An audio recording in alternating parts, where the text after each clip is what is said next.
Assalamualaikum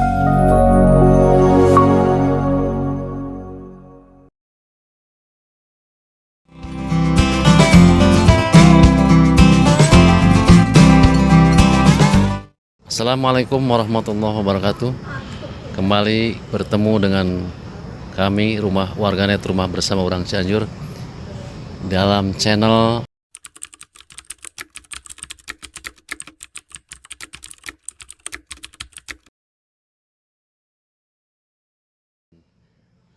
beliau ini sebagaimana kita ketahui sangat masih muda, umurnya masih termasuk dibilang di kancah politik Cianjur tuh termasuk baru, dan yang admin kenal juga beliau ini sebetulnya tidak punya beban masa lalu ya, tidak ada kaitan dengan sejarah masa lalu karena beliau ini baru sekali di dalam kancah perpolitikan di Kabupaten Cianjur. Alhamdulillah rezekinya luar biasa, menduduki jabatan yang luar biasa juga sebagai ketua DPRD Kabupaten Cianjur. Ini jarang sekali nih yang dimiliki nih. Nasib orang tuh beda-beda, cuman kebetulan Pak Ganjar ini termasuk orang yang mujur. Nah, bagaimana sosok beliau? Kami diberi kesempatan yang berharga nih bisa bertemu langsung dengan orangnya. Siap. Kita sapa dulu beliau nih. Assalamualaikum Pak Ganjar. Waalaikumsalam warahmatullahi wabarakatuh. Abdi nyebatna Kang we nya. Akang udah. Ai bade. Mangga. Abdi. Siap. Akang mangga eta mah ada. Mohon Sunda teh. campur aduk. Mohon maklum pemirsa. Pertama mungkin Kang Ganjar ini yang ada sebagian pertanyaan dari warganet ya. Kang Ganjar teh saha sih cenah ieu ti mana eta teh jolna torojol jadi ketua dewan we cenah teh. Siap. Mungkin Kang Ganjar bisa cerita sedikit latar belakang keluarga, terus sekolah dulu di mana, tiba-tiba jadi dewan itu bagaimana?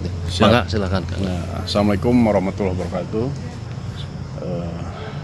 Hatur nuhun pangulemanana Kang Marcel dan rekan-rekan RBUC yang ada di Kabupaten Cianjur ataupun yang melihat di seluruh dunia maya gitu kan. Perkenalkan, nama saya Ganjar Ramadan, domisili saya di Kabupaten Cianjur di Cilaku, tentunya Desa Sukasari, Kecamatan Cilaku. Dan alhamdulillah mungkin kita runut dulu ke belakang. Tadi Kang Marsha sudah membicarakan atau profil saya lah, intinya seperti itu, mempertanyakan profil saya tuh siapa sih gitu kan. Kok tiba-tiba di dunia politik muncul seorang Ganjar dan masuk di legislatif dan langsung menjadi pucuk pimpinan di DPRD, lembaga DPRD. Yang pertama mungkin saya bukan siapa-siapa. Saya anak seorang guru, ibu guru, bapak petani juga, dan memang Bapak petani ya? Saya dulu petani bapak. Dan di situ saya dulu saya SMP di SD, SMP dan SMA di Cianjur, kuliah juga saya di Cianjur di Unsur di FKIP. Ambil saya jurusan PJKR. Ya. Dan saya di situ keluar kuliah 2011. Lulusan 2011 pemirsa. Lulusan 2011. Waktu itu saya sebelum keluar atau lulus, saya pernah menjadi guru honorer selama 4 tahun, Kang Marcel. Di mana itu Pak? Di salah satu SD, di SD kelulusan saya di SD Sukasari, dan sekarang sudah jadi SD Negeri 1 Cilaku. Sukasari Cilaku. Ya, Desa Sukasari di SD 1 Cilaku. Saya menghonor di sana kurang lebih 4 tahun, tapi saya selama menghonor itu karena tahu sendirilah Kang, saya guru honorer itu nasibnya digajinya 3 bulan sekali, itu pun dari uang bos, dan saya wajib ketika sekarang di masyarakat ataupun dari pemerintah pusat teman-teman saya atau rekan-rekan saya dan masyarakat Kabupaten Cianjur yang memerlukan pendidikan atau kesejahteraan di bidang pendidikan itu harus didukung juga, gitu kan. Terutama mungkin di tingkat SD, SMP itu wajib kita bangun gitu. Ya. Terus saya selama honorer juga saya freelance di semua. Saya ketika menjadi guru honorer itu kurang bagi saya untuk mendapatkan income atau penghasilan saya penghasilan, ya. bertahan hidup saya. Saya menjadi freelance, Sehingga mengembangkan ya. Saya sempat jualan baju, jualan sepatu juga. Sempat juga ya. Sempat saya jualan online Pemirsa, waktu itu. ternyata seorang ketua DPR tuh sama-sama seperti manusia lainnya, sempat mengalami pahit getirnya kehidupan ya. Tadi diceritakan pernah jadi honorer juga yang bulanan gajinya 3 bulan sekali katanya. 300.000. Karena kurang dia berjuang lagi di arena lain ya. Betul. Terus apalagi Kang Ganjar nih? Yaitu selain jualan baju fashion kayak gitu kan, saya ikut waktu sama rekan saya di IO waktu itu pernah event organizer gitu kan. Itu untuk menambah uang saku saya juga gitu kan. Karena selepas kuliah saya sudah tidak menerima dari orang tua gitu kan. Dan alhamdulillah setelah itu ada salah satu partai di 2014 dan yang mengikut sertakan seluruh kader se-Indonesia, dan perwakilannya itu dari Jawa Barat dan dari Cianjur. Saya termasuk orang yang lolos 3 orang dari Cianjur dari 50 orang. 50 orang dari 200. Nah, dari 50 orang itu partai besutan Haji Prabowo Subianto ini, karena beliau loyal terhadap partai, terhadap anak buah gitu kan, sampai dari 10 besar ada yang dikirim ke Cina, ada yang dikirim ke Thailand, ada yang dikirim juga waktu itu ke India, gitu kan.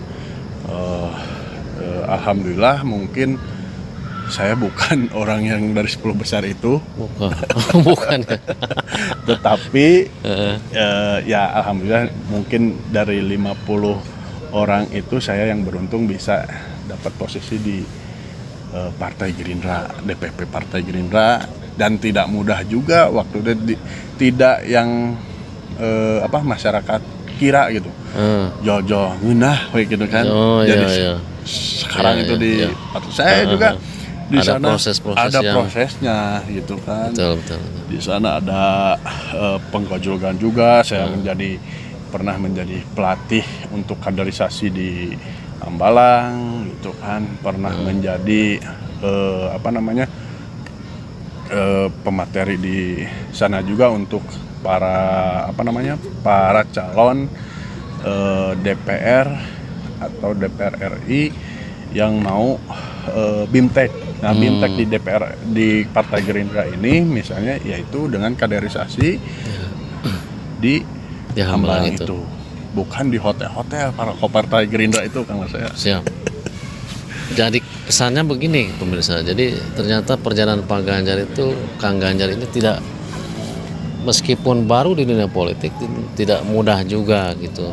Karena tadi diceritakan juga ada seleksi-seleksi yang dari 200 sampai 100 sampai akhirnya mengkerucut jadi 50 ya. Betul. Dan terakhir sampai beliau alhamdulillah sampai saat ini termasuk menjadi salah satu putra terbaik ya dari Partai Gerindra. Ya mungkin ini dari 50 orang juga seiring berjalannya waktu. Saya sebelum di DPRD juga saya menjadi koordinator kabupaten atau Korkab, terus Korprov provinsi, waktu Pilgub, waktu verifikasi partai, saya sempat ke beberapa daerah diutus sama beliau. Yang waktu itu saya di Jawa Barat, di Maluku, di Manado, di Ambon, Maluku Ambon gitu kan. Terus yang terakhir saya di Papua. Yang lebih beratnya Papua, itu susah Itu gitu. diklat juga itu ya. Kalau itu kita mengumpulkan ya SIPO waktu itu untuk verifikasi supaya kita bisa terdaftar di daerah masing-masing. Waktu itu harus mengumpulkan KTP ataupun anggota struktur partai dari tingkat DPD, DPC sampai PAC dan anak ranting. Nah, itu yang verifikasinya saya waktu itu, dan dibawahi memang ada pimpinan saya juga. Jadi ditugaskan dari pusat ya itu. Iya, dari DPP Partai Gerindra harus sampai terisi dari struktur DPD, DPC, misalnya PAC dan anak ranting. Dan alhamdulillah Partai Gerindra di pusat pun administrasinya kalau nggak salah yang terbaik juga waktu itu, dan tepat waktu juga yang mendaftar terdahulu ke KPU waktu itu. Siap. Dan suatu kebanggaan bagi saya yang pernah ditunjuk oleh Pak Haji Prabowo Subianto sebagai ketua umum, dan saya ditunjuk langsung ke beberapa daerah gitu untuk memverifikasi daerah-daerah yang terkendala atau yang harus di push langsung ke bawah supaya terisi kuota untuk bisa mencalonkan. Nah, pertanyaan selanjutnya nih Pak Kang Ganjar nih ya. Ketika Kang Ganjar terpilih menjadi DPRD Kabupaten Cianjur dan tidak lama kemudian menjadi ketua DPR, barangkali ada yang ingin diceritakan ke pemirsa nih. Ada pengalaman apa saja mungkin? Ya siap. Nah, salah satunya mungkin waktu itu tidak ada angin, tidak ada hujan juga, dan senior saya pun waktu itu di DPP Partai Gerindra, kamu di politik mau menjadi pekerja politik atau mau kita sumbang sih kepada negara, kita harus bisa terjun langsung ke lapangan katanya. Jadi pilihannya menjadi pekerja politik atau terjun untuk menyumbangkan tenaga dan pikiran untuk negara ya. Itu. Waktu itu saya berpikir juga sebelum pencalonan yang 2019 itu, seiring berjalan waktu, udah saya ceritakan tadi, dan saya pikir saya harus minta doa restu kepada kedua orang tua waktu itu, dan saya pun 2017 memang ayahanda saya sudah meninggal dunia. Waktu itu saya memang agak ngedrop ya. Agak ngedrop juga. Saya bisa nggak nih menjadi seorang wakil rakyat untuk kembali ke daerah saya di Kabupaten Cianjur. Saya bicara kepada ibu saya waktu itu, Bu, saya minta izin dulu kepada sebelum senior saya bilang lagi ke senior saya waktu itu di Partai Gerindra, Bu, saya disuruh kembali ke daerah dan untuk mencalonkan menjadi anggota legislatif. Apakah Ibu menyetujui? Kata saya. Waktu itu ibu saya ngomong, kamu siap gak? Kamu punya uang gak? Karena mungkin bukan notabene saya tidak punya uang gitu. Apa sih saya yang waktu itu diandalkan? Popularitas saya mungkin ya di kalangan anak muda, saya waktu itu ada yang kena. Tapi kembali lagi, uang bukan untuk segalanya, untuk perjuangan. Kita pun harus benar-benar di dunia politik itu dikenal, nekat, dan terjun langsung ke lapangan. Dan saya salah satu orang di Dapil 1 yang diberuntungkan, karena kalau bisa disebut Dapil 1 itu dapil agak susah, dapil neraka kalau nggak salah. Kang Mas tahu sendiri lah. Dapil 1 itu terkenal sulit sekali tuh memegangnya. Iya, bisa 2 kursi di situ. Kadang-kadang uang tuh bukan jaminan. Itulah. Kita ngasih uang, ada lagi yang lain ngasih. Ya, kita bisa aja kemana dia nggak tahu gitu. Cuman memang saya dibantu tim saya yang sangat solid dan gigih waktu itu. Alhamdulillah tidak aya duit jalan. Jalan terus. Ya. Dan waktu itu ini Kang Marsha harus tahu juga. Waktu saya pencalegan itu saya masih mendampingi Pak Prabowo Subianto ketika beliau turun ke lapangan di keliling daerah di Pulau Jawa, dan saya dikasih tanggung jawab untuk mengawal di Jawa Barat. Coba bayangkan waktu saya mencalonkan, saya disuruh mencalonkan di daerah, tapi ketika pimpinan saya ada ke Ciamis, ke Cianjur, termasuk Cianjur, harus ikut dan mengawal sampai terselenggara beliau dengan lancar. Kalau tidak ada, mana nih Ganjar? Ya minimal kan kalau itu bakal jadi tanda tanya. Saya jadi itu suara Pak Prabowo besar sekali di Jawa Barat, termasuk di Cianjur, karena suara partai di Gerindra, saya tidak memungkiri itu semua ada Pak elektabilitas Pak Haji Prabowo. Itu caleg-caleg partai Gerindra yang bisa 2 kursi, 3 kursi itu pasti karena elektabilitas Pak Prabowo. Kalau misalnya ngomong bukan itu nonsen itu kalau ngomong seperti itu. Mungkin ini terakhir nih Pak Ganjar nih, Kang Ganjar, pertanyaan terakhir, apa yang ingin disampaikan ke publik jika memang ada keluhan-keluhan misalkan ya aduan. Seperti apa sih cara mengadu ke DPRD itu yang baik, yang benar itu secara proseduralnya? Ya, untuk rekan-rekan masyarakat Kabupaten Cianjur, yang pertama jangan mengenali saya dari segi kedudukan saya sekarang, kenali saya lebih dekat karena tak kenal maka tak sayang.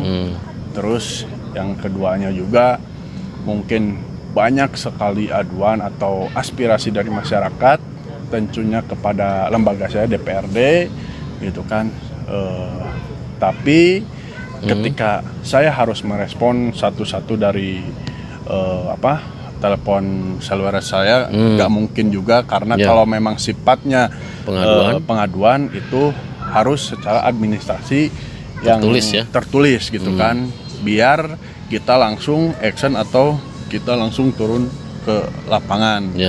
Kalau misalnya ada aduan kan ada di DPRD, ada Komisi 1 yang membidangi pemerintahan misalnya, Komisi A, Komisi B gitu kan, Komisi C dan Komisi D juga, itu semua ada di DPRD. Nanti mungkin kalau ada masyarakat Kabupaten Cianjur ada keluh kesah mengenai atau laporan persoalan apapun bisa dilayangkan surat ke DPRD, tetapi mohon maaf jangan surat kaleng ya, jangan surat kaleng, tapi mohon maaf gitu kan, ketika misalnya ada surat di DPRD juga yang telat-telat itu kan, karena mungkin ini yang harus diselesaikan, misalnya harus diselesaikan musyawarah, gak usah gak usah berkemelut misalnya, itu bisa diselesaikan dengan baik gitu kan. Ya, lebih baik seperti pada pemilahan ya. Ada yang ini mah bisa dimusyawarahkan. Ini gitu. Jadi nanti ada rekomendasi yang turun cukup dengan musyawarah gitu. Tapi kalau mau kita lebih intens, kita juga bisa ada nanti Kang Marsha bisa undang juga per komisi A membidangi komisi B, komisi C, komisi D, itu pasti terbuka dan saya pasti akan menjamin aspirasi masyarakat dan mereka yang ada di DPRD pasti akan mengusahakan semua aspirasi masyarakat ada prosesnya gitu kan, yang tentunya mungkin sesuai bidang tersendiri. Itu Kang Marsha. Jadi prinsipnya sebagai ketua DPR Kang Ganjar ini tetap membuka diri, siap menerima pengaduan dari masyarakat selama bertanggung jawab ya. Pertama dari konsepnya apa, dasar kronologisnya seperti apa, terus datanya seperti apa. Dan tadi juga dijelaskan oleh ke Pak Kang Ganjar tuh, ketika ini sudah dihimpun secara tertulis, maka layangkanlah ke lembaga ya, ke lembaga yang Kang Ganjar pimpin ini, dan itulah prosedurnya kata menurut Kang Ganjar. Demikian pemirsa, nanti setelah ini kita akan lebih mengenal lagi siapa Kang Ganjar dan bagaimana Kang Ganjar sepak terjangnya selama memimpin menjadi ketua DPRD ya. Siap. Mungkin ada pengalaman menangani perkara-perkara di nanti kita akan bedah di acara selanjutnya. Untuk saat ini mari kita cukupkan. Wassalamualaikum warahmatullahi wabarakatuh. Terima kasih Kang Ganjar atas waktunya. Nuhun kamar saya.